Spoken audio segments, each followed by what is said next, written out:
அடிமையான குதிரை. ஒரு குதிரைக்கும் கலைமானுக்கும் இடையில் சிறு பகை ஏற்பட்டதால் அக்கலைமானை ஒழித்து கட்ட எண்ணிய குதிரை ஒரு மனிதனின் உதவியை நாடியது. அதன் வேண்டுகோளை ஏற்ற மனிதன் குதிரைக்கு சேணமும் கடிவாளமும் போட்டான். அதன் மீது சவாரி செய்து கலைமானை விரட்டி பிடித்து கொன்றான். தனது பகைவன் ஒழிந்ததைக் கண்டு மகிழ்ந்த குதிரை கனைத்தது. தன் எதிரியை ஒழித்த மனிதனுக்கு நன்றி கூறியது.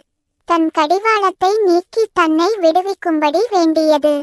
குதிரையே, உன்னை விடுவிப்பதா? அது முடியவே முடியாது. நான் வசதியாக சவாரி செய்ய நீ எனக்கு மிகவும் பயன்படுவாய். ஆகையால் உன்னை விடுவிக்கவே மாட்டேன் என்று கூறி சிரித்தான். அன்று முதல் குதிரை மனிதனுக்கு அடிமையாக இருக்கிறது. குதிரையின் வஞ்சம் தீர்ந்தது. ஆனால் அது தன் சுதந்திரத்தினை இழந்து அடிமையாகவே இருக்க வேண்டியதாயிற்று.